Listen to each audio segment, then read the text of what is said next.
ሩትዬ የኔ ድንቡሽቡሽ ማለት ነው። ለምንድነው ከዚህ ቆሻሻ ስራ ራስሽን ማታስወጪው? ለምንድነው ከልጅሽ ጋር በሰላም ማትኖሩ? በቃ ይሄ ሰውዬ እንደዚህ ስራ የሚያሰራሽ ከሆነ እንደዚህ በየቀኑ የሚያሰድብሽ ከሆነ በማንም ቆሻሻ መታፈሽን እንድትከፍትብሽ ለምን ትፈቅጃለሽ እንዴ? ለምን ማነች እሷ እንደዚህ የምትናገርሽ አንቺን? ስለዚህ አንቺ ነሽ እኮ እየፈቀድሽላት አለሽው። አንቺ ነሽ እኮ እንድትናገርሽ እየፈቀድሽላት ያለሽው። ለምንድነው ማታጣፊያት? ከዚህ በፊት የነበረችው ሩታ የት ገባች? እሺ ያው የልጅ እናት ሆነሻል እናውቃለን። የልጅ እናት ስትሆኚ ብዙ ነገር ትተዋለሽ፣ ብዙ ነገርን ተናግረሻል። ከዚህ በፊትም የልጅ እናት ስትሆኑ ብዙ ነገራችሁ ይቀየራል፣ ለልጃችሁ ትኖራላችሁ፣ የራሳችሁን ነገር ትተዋላችሁ ብለሽ ተናግረሻል። እሱን እናውቃለን፣ ሁላችንም እናውቃለን። እናት አለን፣ እህት አለን እና እናትነት ምን ያህል ዋጋ እንደሚያስከፍል እናውቃለን። አዎ ግን ይሄን ክብርሽን ለምን ዝቅ ታስደርጊያለሽ እንዴ? ይሄ ሰውዬ ለአንቺ ክብር የለውም፣ ለልጅሽ ክብር የለውም። አንቺ ደግሞ ለምን እንደዚህ ትፈቅድለታለሽ?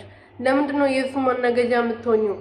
አንድ ላይ ሰርታችሁ መለወጥ የምትችሉትን ነገር ለምንድን ነው ሶስተኛ ወገን አራተኛ ወገን እየገባ የራሳችሁን ህይወት የሚበጠብጠው? ህይወታችሁን የምትፈልጉ ከሆነ ለምን ወደ ራስሽ አትመለሲም?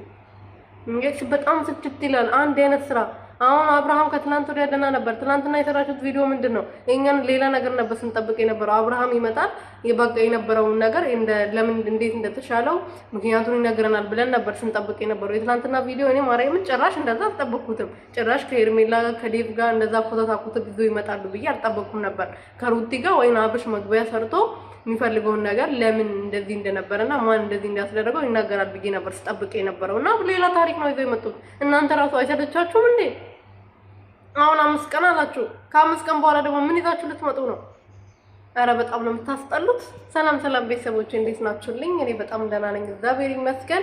በያላችሁበት ሰላማችሁ በዝትረፍረፍ ይበልልኝ። ለዚህ ቤት ለዚህ ቻናል አዲስ የሆናችሁ ሰብስክራይብ፣ ሼር፣ ላይክ እያደረጋችሁ ቤተሰብ እንድትሆኑ በትህትና እየጠየቅኩኝ ለሩትዬ ልቦናዋን እንድሰጣት ወደ ራሷ እንድትመለስ የበፊቷ ሩታ እንድታመጣ ጸሎት አድርጉ። በዚሁ አጋጣሚ የምሬ ነው፣ በጣም ነው የሚያስጠላው። እኔ ስልችት ነው ያለኝ የእነሱ ቪዲዮ ከፍቼ ማየት እራሱ ማለት ነው። በጣም ያሰለቻል። እኛ የምንጠብቀው ሌላ፣ እነሱ ሌላ፣ ኮቶት ይዞ የሚመጡት ሌላ እና በጣም ነው የሚያስጠላው። ስልችት ነው ያለኝ የእነሱ ቪዲዮ ማየት እኔ